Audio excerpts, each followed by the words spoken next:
Okay, now we're streaming live on Higherlife's Facebook page. Great, great. Good morning. Higher Life, Publishing and Marketing. This is Leilani Haywood, Higher Life Social Media Manager.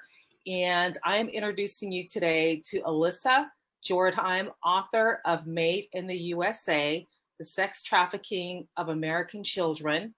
And I read the book over the weekend. It was, wow. Yikes.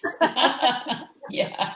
Very, very intense, very, very Yeah. shocking to me. And I guess because I had no idea how widespread it was. And but Alisa has been working in this area for many years. She's the founder and executive director of Justice Society, an international 501c3 nonprofit that develops strategic social enterprise for underdeveloped populations and provides a connecting place for justice-minded volunteers, which I love.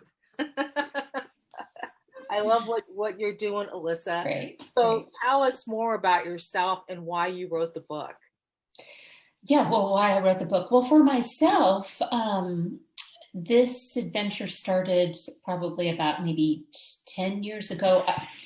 Dates for me are I'm a little fluid in that. I could go check it, but and what happened was actually, Leilani, I was taking a walk at my husband's family farm in North Dakota. We were visiting for a holiday, and they, have just this beautiful place out in the middle of nowhere in North Dakota. And so I usually would just walk the dirt roads by myself in the mornings, just kind of having my time. And I had a very unusual experience where I saw some images come across my mind. And one of them was a large cargo ship, very large, coming into a port in San Francisco. And mind you, I'm walking on the dirt road in between like cornfields. It was just a very odd experience. And what's that? So it was like a vision? It was. And however anybody can kind of connect that into their own paradigm. For me, it was a vision and kind of an encounter of some kind. So anyway, the ship comes into port. I stop because this imagery starts to come across my mind. Ship comes into port in San Francisco, and it is the underbelly of the ship is filled with Asian slaves. Oh my goodness. And I don't know what that means or even what to do with that. And then the image changes. And then all of a sudden I saw a room, and it felt like it was in maybe India or somewhere. I didn't know particularly where it was, but it had kind of a feeling like I knew that it was the East somewhere. And so there was a bed, and it was just not quite wrought iron, but just peeling and nasty. And a little girl was chained to the bed. This is just an awful image, but, and she literally had her hands and her hair was over her face. So I never saw the little girl, but I knew, and this was a while ago, Leilani, when this wasn't a subject we were talking about. It wasn't in the news. It wasn't even really, I traveled enough the world to know things like this happened, but it wasn't on my radar at all. And I knew that this little girl was chained there for sexual purposes. And I'm just standing in the middle of, the dirt road, kind of like, what is happening? Image changes, and I am just weeping. I am undone. And I just stood there, and I just didn't know, what does that even mean? Where did that come from? And so anyway, I guess, composed myself. I don't know. I don't have any sense of why I'm seeing this, what it's about or anything. So I walked back home. My husband's there, and I said, this just happened. And he said, what does it mean? I thought, I have no idea. So for me, I continue to pray about it. And, some might just meditate on it or whatever it is when you have something happen to you that that's kind of life-changing. You don't know what it means. You don't know what it's even about or where it came from, kind of a thing. And so I just continued to really revisit it for a period of time.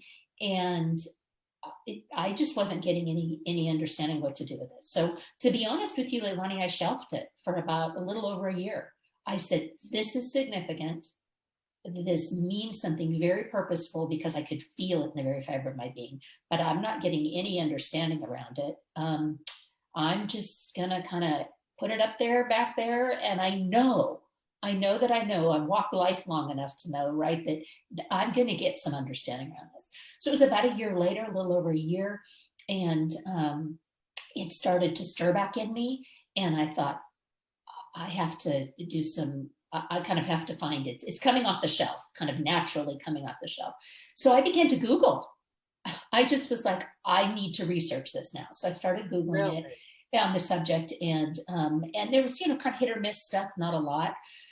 But at that time, most of it was international that we were talking about. It certainly wasn't domestic. And so I found an organization that wasn't too far from me that was kind of just getting started to do this work. So I contacted them and said, hey, can I meet with you? Met with the director, and we chatted about it, and we kind of had similar belief systems and kind of like, what does this look like? And she said, we are going to develop a safe home for children who have been trafficked. Is that something you'd be interested in assisting? I said, well, I don't have a clue how to do that. And she said, neither do I. And there aren't a lot of them in the nation. But I said, let me go back and really discuss this with my husband and really reflect on this. And for me, really pray on it. And I knew that was a yes. And as well as my husband did. Leilani, I didn't know what I was doing, but I'm a starter. Starting new projects isn't something that I am able to do. And that's kind of a part of my gifting. And so I said, yeah. And so she and I set up and contacted all the safe homes that we could get a hold of around the nation. We did a road trip and kind of said, tell us your best practices, and those that would let us in, we talked to. And so that was how, a kind of long story of how I got involved in this issue. Right. Mm-hmm. And as it relates to the book, I really was, some years later, I'd already been working in this area and helping with home and working with the kids and the girls and a number of things. And I just knew that I needed to write a book. But here's the truth about it, Leilani, is I've never written a book. And I don't even really like to write that much. I'm not even that great a writer. Where you're gifted. I'm a speaker, not so much a writer. And but I knew that I needed to do this. And so I really was very purposeful about what's the outline, what's the purpose for this, what's the population, all the things you do as a writer. And I, did my due diligence and really spent time meditating on what is the purpose of this. And it was to bring education and to be used as an education tool. And I thought your whole approach to capturing stories, because it's a compilation of true stories from victims in different economic groups, racial groups, because and I think for me what was so shocking about the book is how I didn't realize that most children are trafficked through either like a friend or a family member. I mean, that was like completely someone known to them. Yes. Yeah. Somebody knew them, because you always think of the trafficker as being like someone that snatches a child off the street or out of school and so forth. And how America is the leading exporter of pornography. Yeah, big driver for trafficking and child trafficking. How the demand has gone up. It's just absolutely shocking. And so tell me about that process of gathering those stories. Yeah. And did the victim and the family have to approve it before I went into the book? How did you find these stories and that whole process of working with the families? I mean, oh my gosh, it was just so, every story is so moving and heart-wrenching that, just after one story, you're just completely outraged. Yeah, you kind of want to set the book down. So the fact that you read all 5 in one sitting, yikes. Yeah, hats off to you. Yeah. Well, so it was kind of a unique experience in this, Leilani, because I didn't know what I was doing. And actually, when I spoke with David Welday after, he's like, you what? So I'll tell you what that means in a minute. Let me back up, though, and say how you mentioned that they were 5 unique stories.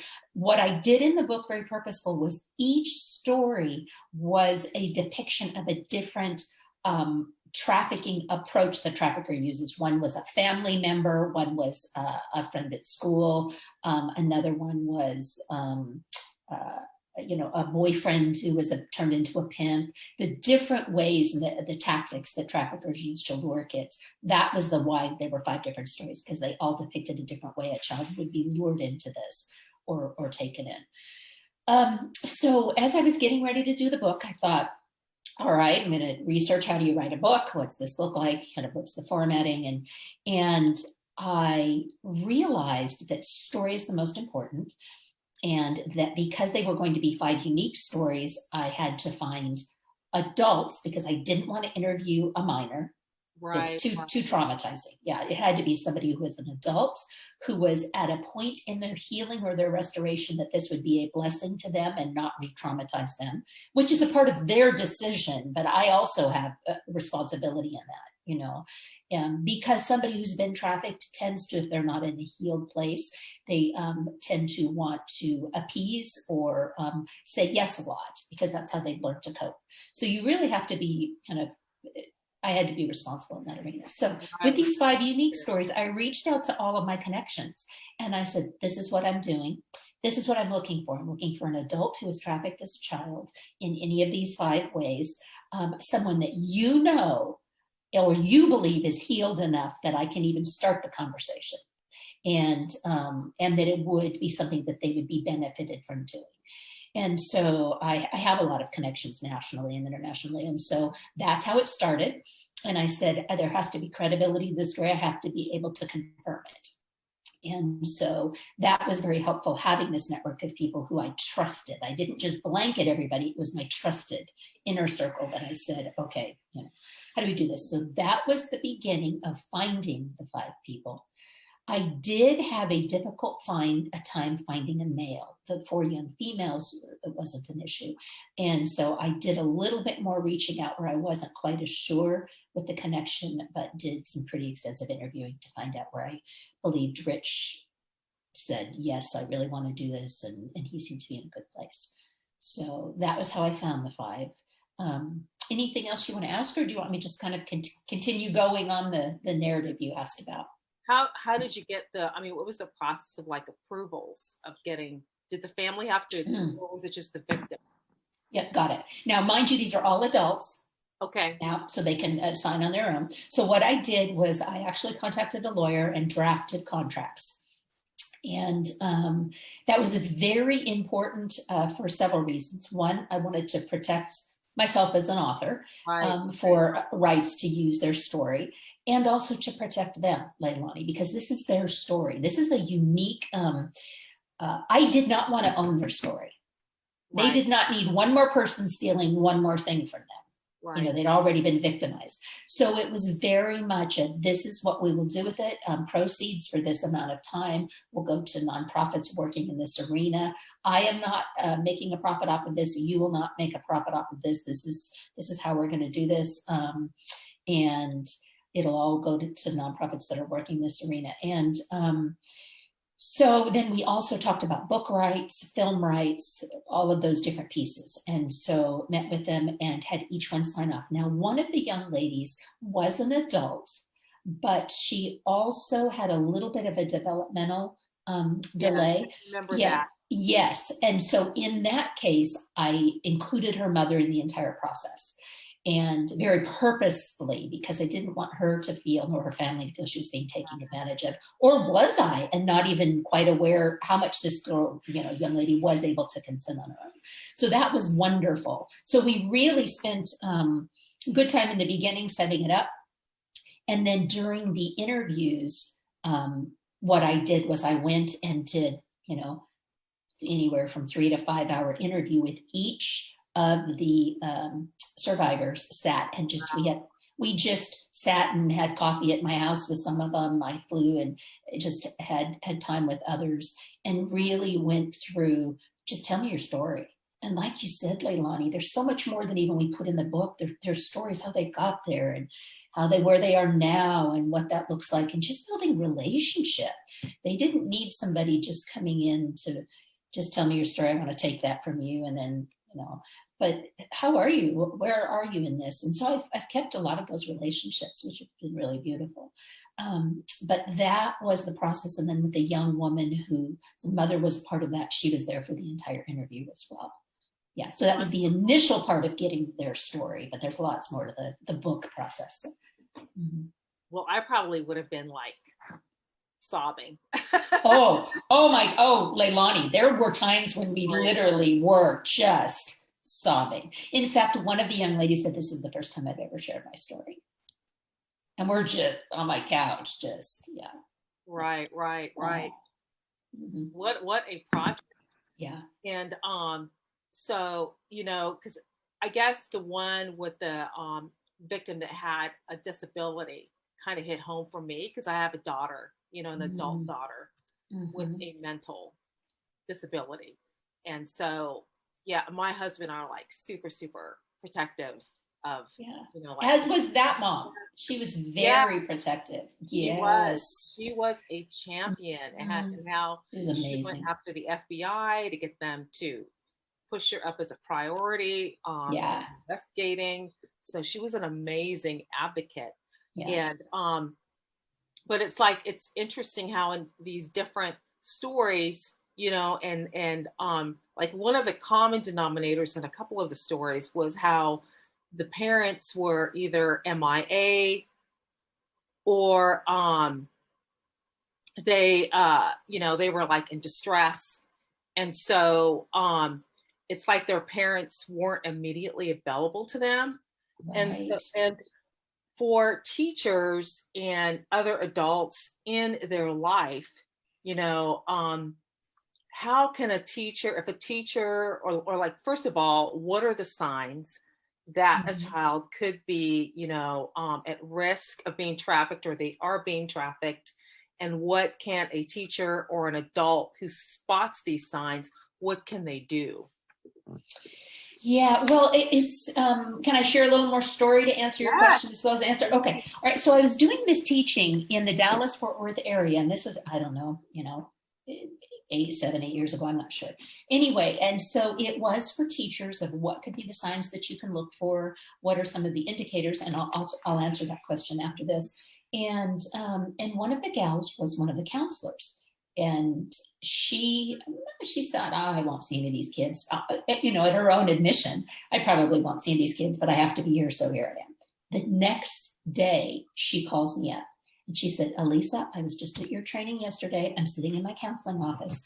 I think I have one of these kids. I think this young lady sitting in front of me might be being currently trafficked. I said, oh my gosh, okay, let's look at the red flags. You tell me what you're seeing, because we talked about them, which would be something like, is the child, and no one or two of these, Leilani, is going to be your answer. It's got to be an entire picture. Is this a child who's fatigued in class? Is this a child whose behavior has changed recently? Is this maybe someone who is carrying multiple phones, is starting to use language that's not age appropriate, is gone for long periods of time, or is talking about being in other states, or new friendships that, you know, aren't even from the school, but, you know, just kind of change in behavior, which could be a sign for anything that's going on. We just have to recognize that anything could also be trafficking. So, so those are really a lot of the red flags you need to look for. Are there changes in behavior? Is there significant weight loss? Is there any indicator you'd have, like there's trouble in the family or anything like that? Does a family already have a prior history of this? Maybe a parent that you know about? Are they changing the group of friends that they're hanging out with and becoming much more sexual in their behavior, in their language? A lot of those things. Some of the kids will never become more sexual in their you know, their language. They'll just, you know, go into themselves. So there really, Leilani, not a lot of indicators that would be other than any other indicator a child is dealing with something that's very horrific. In this case, what this instructor found out was that she was taking these trips out of state, which she didn't tell her, of course, she was trafficking. Oh. And so she's like, oh, well, who are you going with? Oh, you know, just a friend and her boyfriend kind of a thing. And the fact that she said that, and then some of the other indicators that she saw. So I said, well, let's go through the list. We go through the list. I said, this young lady, this could be the case. Now, here's where it gets interesting, because law enforcement doesn't, they want to take every call from every citizen, right? But what's helpful is when you can have indicators that you can tell them, these are the indicators we're seeing. We're presenting you with this. Is this something you are able to follow up or deem necessary? Because they can't, once everybody's seen the movie Taken and everybody's looking for a trafficker, and law enforcement gets tons of calls, they honestly can't almost respond to everyone. It depends, what are the factors? Is this a child that's potentially in harm? Yeah, we'll respond immediately if it is. So anyway, what I said is I have contacts with law enforcement, so I will reach out to them.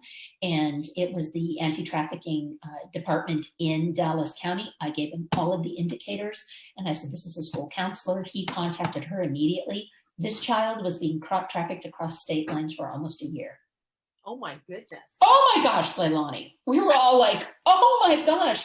So this teacher now, this counselor, who at first, literally 24 hours before, had been sitting in this instruction I was giving, kind of like, yeah, okay, I'll write it down. Now experienced an actual case, and she said, we have to do something about this. She went to the head counselor of the Dallas Independent School District and said, we have to do training on this. Can we please? So she and a group of us got together, we created some training, and they were able to get it into the, what is it teachers call when they have their curriculum training? And that's coveted time, because they only have so much time. They're, my daughter is, yeah. Hi to her. Oh, all right. Okay. Yeah, sure. I'll be there in a minute, okay? She's like banging on my door, and we're live. Okay. I told her I was going to be on here. I apologize. I got to do this. Everybody watching understands.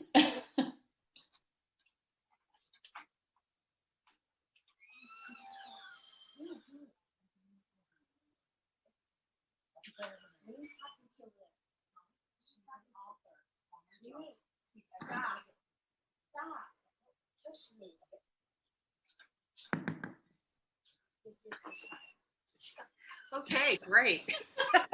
Life as we know it in 2020, right? Oh my gosh, it's a whole new world. Yeah, because we're virtual right now for school because of the coronavirus pandemic in Kansas City. Right, yeah. So anyway, that was, and she did an amazing job. And this is what I think is so important, is that it became so real for her, a little bit like you're reading it, right, Leilani, having your adult daughter where you're like, oh, I could see that, I can relate to that. She said, oh my gosh, and now she had a story. See, she could get up in front of the other counselors, the other teachers, and say, you're probably going to think that I might get a kid. Let me tell you my story. Within 24 hours, I was now able to see I had a kid that I might never have thought trafficking could be in the mix, when indeed it was. So amazing story there. Right. She rescued her. Yeah. And the other thing we did was we really set up, here's your protocol. If you're a teacher and you think you have this, because we didn't want every teacher now calling the Dallas high-risk task force, right? They then had a protocol. They were going to take it to so-and-so who's going to review it, help them with the process, and kind of team reviewing. Are these red flags? Do we need to continue to watch a little more? Is this just an indicator of something else, or is it trafficking? So, yeah. So you work with school districts to help them create that? I haven't done that since. I only did that in that one, but I did just last week. In fact, we had to change our date for this. This was because I was working with the school district. We put it, the Texas schools were updating their curriculum requirements, and human trafficking is now a component of it. They hadn't done it in, I don't know, like 15 years or something, honestly, a very large amount of time. And so they didn't quite know how to do the human trafficking. So a team of us from the north, south, east, and west in Texas, all working on this issue, collectively got together and made some recommendations to be adopted into the curriculum. And I'm happy to say that the majority of them were adopted just last Tuesday. Yeah, pretty amazing. Wonderful. Yeah, yeah, amazing. Mm-hmm. So, how can parents protect their children from being trafficked? Yeah, I think that's the biggest one, Leilani, because now the advent of the internet and our ability of our kids with Yes, their cell phones, yes, it's the whole thing's changed. It's changed since I originally wrote the book. Now, our young kids are on. Couple things. The first thing I'd say is getting and developing with every child, starting at even the youngest age, developing a safety plan. Now, this might be that your child might not ever come into a situation where it's trafficking, but they do need to have, if they're in any kind of an uncomfortable situation or the potential for one, they need to know and have something ingrained in them. What is my reaction and what's my safety plan? And that was one of the things we actually recommended to the Texas School Board, is that they teach safety plan development from every year. You update your safety plan so that this becomes second nature to kids. So when you're talking about little ones, it's as much as getting the name of a trusted adult, starting to memorize phone numbers when they get old enough to, just simple steps until they get to an appropriate age where they can talk about, all right, what now is going to be necessary in your safety plan as you get older. That would be something like even inappropriate online. What is a safety plan of getting off and disconnecting and knowing you shared too much information? So really talking through those processes. And a friend of ours developed a safety plan that we actually gave to the Texas School Board. Very short one sheet that I'm happy to share with you if you wanted it, if parents are ever asking. Sure. So I wrote down some things for parents because that's one that gets asked a lot. The other thing that seems to be the largest indicator, I'm going to read this, folks, because this is alarming. The U.S. Department of Justice says that sextortion, which is extortion through sexual imagery, is saying, if pictures get sent or pictures are obtained, and now they say, I have nude pictures of you. If you don't do this, I will do this with your pictures. Sextortion. Sextortion is labeled as the most important and fastest growing cyber threat to children. Oh my goodness. Oh my gosh. This is the Department of Justice. And so, when I originally wrote the book, it was about, you need to watch your friends, what's happening, because the online wasn't there as much. So what we need to know as parents is we need to know, this may be really honest, you need to know what your kids are doing online. You really do, because they're, I'm going to share another story, Leilani. We're story ladies, right? We like story. So my son was young. He was in probably middle school, and he was on his phone playing a game, and my mama radar went up, and I thought something about what he's doing I think isn't okay. So I walk up to him, I'm like, hey buddy, what are you doing? He said, oh mom, I'm just playing a game. And the name of the game, he told me, is a game that we approve of. It's fine, it's not a big deal. So I'm like, okay, but probably I know my son's indicators, right? I probably saw it in his face or something. So I kind of start to walk away, and I'm like, So I went back and I said, well, let me see that. So he shows me, and I'm like, okay. I start to walk away. I said, let me listen to it. His face drops. I put it in my ears. It's profane. These kids are playing this harmless game, but they're older kids. I can tell by their voices, as well as what they're saying when they're playing it. I'm like, he's like, Mom, I hear it in school every day. I'm like, don't care. You know what's appropriate, what's not appropriate. So sometimes we think, but the older or predators are going to be looking for where the kids are. It's like in our day, Leilani, when they were at the skating rink and they were at the mall, because that's where the kids hang out. Now the kids are online. They're playing, they're gaming, which is fine. Gaming's fine. You just need to know that's where predators are going to be hanging. And they're going to be what's called catfishing, which we know, which kids might know the term, which is meaning that they're saying that they're another 7-year-old girl, that they're another 25-year-old guy, when they're really a 40-year-old man or a 50-year-old woman who's searching for these vulnerable kids that they can develop relationship with.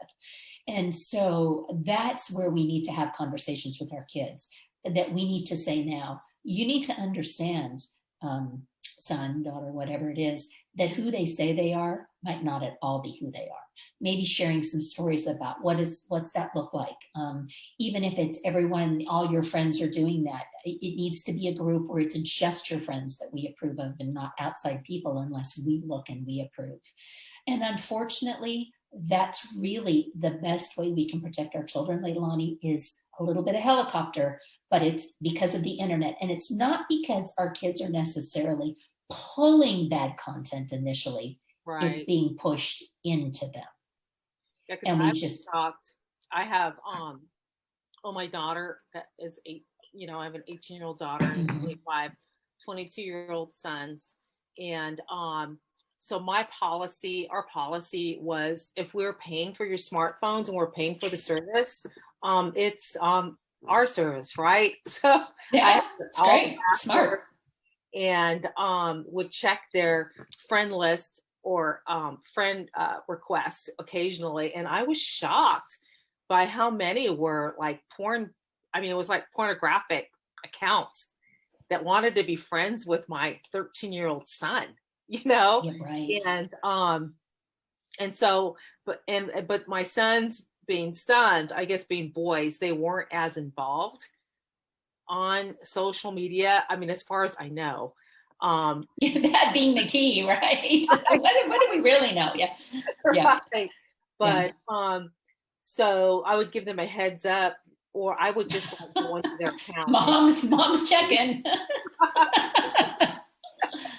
Yeah, that's doing a service for your kids, because their cognitive development, their brain function, their frontal lobes aren't even developed until they're 25.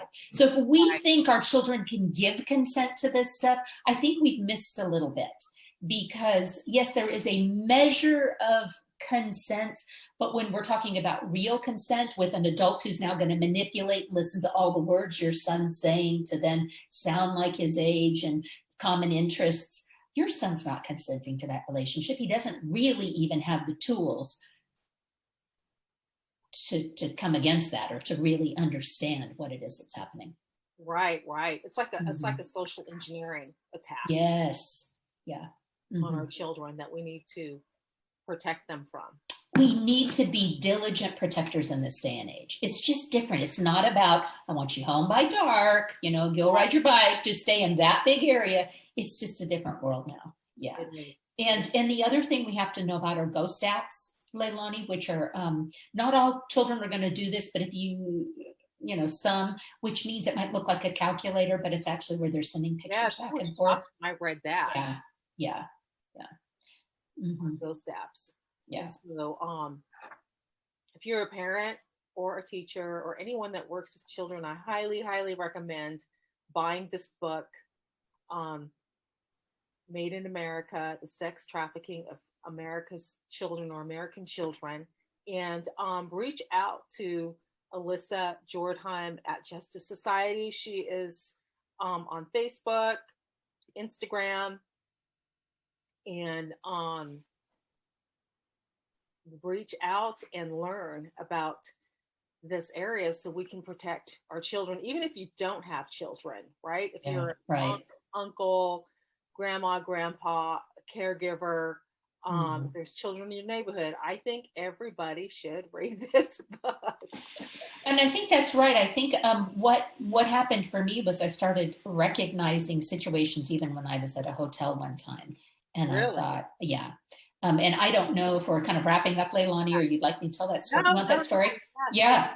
Okay. I already knew about the subject matter, Leilani. By this time, I was already working in this. And so this is what I want to hopefully share with your people, is that there's this fine line about you don't really want to report someone because that's a big accusation to make. And yet, are you seeing? So here's the situation. My family, we're on vacation. We're staying at a hotel. My husband and I are in the hot tub, and there are these two young girls. They're probably maybe about 12, 13, in the hot tub. And then there's an older man who's kind of watching them, and often I think they're with him. Now, hear me. I really try and not make everything, this is an issue, we have to do it, right? You want to live your life and laugh and have fun and not be looking for it around every corner. but I was getting some indicators. So I was talking to the girls. I'm like, hey, where are you guys headed? And they said, oh, well, we're headed to another state. And the one little girl said, my dad's doing some business, so we're going with him. And I said, oh. And at first, red flag. I'm like, okay, it's school time and they're going, and not just this girl with her dad, but her friends with her. And I said, oh, so are you guys going to school or what are you doing? And this was long before, we weren't doing a lot of homeschooling and they weren't talking about homeschooling. And they were kind of vague about it. So I said, oh, well, what's your favorite subject? So they told me their favorite subjects. And the little girl who it was her dad, she was much more conversational. The friend was, it disturbed me. I was concerned for her well-being. It was as though she was a little afraid of speaking out. So I said, hey, what's your favorite subject? And shared a little bit. And I said, so are you going to be going to school? She said, well, I'm not too sure. And I said, oh, I'm trying to stay light about it, right? Right. And so I said, so are you guys staying in a room? And, is he staying in a room? Or, how are you doing? Is it like a fun party you're having? They said, oh, no, we're all in the same room. And I'm thinking, not okay. Not okay. So then the dad sees me talking to him. He comes over, gets into the hot tub, and just really taking over the conversation and trying to befriend me, trying to put me at ease. That wasn't even it wasn't even, what are you talking to my kids about? Which probably would have been better. He was really trying to disarm me. I could tell. I knew what was going down. And so I just had some indicators. So I was thinking to myself, what do I do? What do I do? So then I think they left and we left. And so I really was mulling this over and felt, oh, I'm not too sure. So I thought, I'm going to go back down. So I didn't even tell my husband, which is odd because I tell my husband pretty much everything.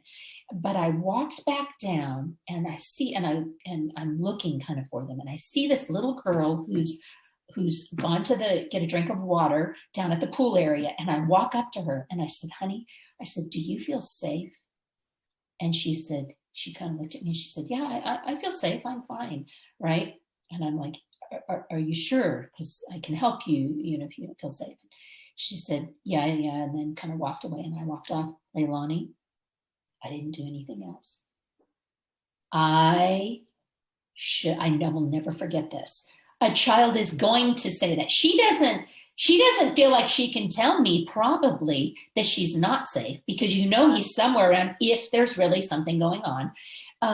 I know better, but it's such a big accusation. But if I had to do it all over again, Leilani, I would have gone to that front desk and I would have said, you need to know, this is what I'm seeing. I think that this is a caution for concern. And I should have done more, Leilani, and I didn't. And I knew the training. And I was still hesitant to do that. But I'll tell you, I did the wrong thing. I saw the indicators and I did the wrong thing. I didn't do enough for this child. Now, I don't know that she was trafficked, but I knew enough to know I needed to put down my own reputation and my concern for that man and his reputation, my own reputation, and I needed to stand up for that child, and I didn't do enough.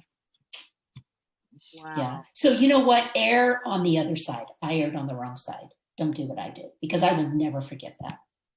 And then by the same token, people at the front desk. I mean, can't they? I would think that like hotel front desk workers would be able to spot the signs or.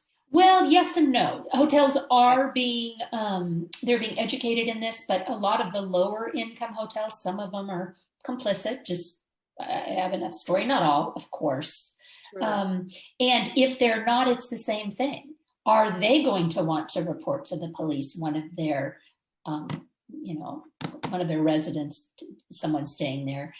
So my follow-up should have been, if they were not to call police, I should have called 911 and said, I'm giving you what I'm seeing. Here it is. And my knowing enough of the red flags to have listed to say, or if I was in a state where I knew somebody, I literally would have called a friend and said, hey, I'm in Kansas City, right? This is what I'm seeing, guys. Who can you connect me with? What can I do? I should have followed that up. And they know enough to follow up or what that needed to look like. But yeah. Wow. It is a And I know wow. that one of the stories did take place in Kansas City, which was heart-wrenching to hear that, it's in my backyard. Right. It happens everywhere. I'm telling you, Eve, the stories some of the girls I didn't even put in the books, you know what I mean, are just, middle-class neighborhoods. One pimp was in one of the stories. One pimp, he's in this kind of upscale middle-class neighborhood, has his lawn manicured, everything's going on, and he's working a couple girls out of the house. You know, the neighbors were like, what is going on over there? Right. Yeah, but this was quite a while ago, so nobody probably would have thought he was pimping them out, but yeah. Well, I definitely appreciate all the hard work in gathering the stories, working with such sensitive material to help protect children from being trafficked. And so how can people get a hold of you? Hi, Daddy. Love you. Yeah, well, my website is justicesociety.org. And Leilani, here's what I'll tell you is that I've learned. I've done some kind of bigger things where we've worked as a group and the public helped. Here's what I found to be the most effective when people want to help and do something in this arena or almost any arena, because it's a pretty emotionally charged subject.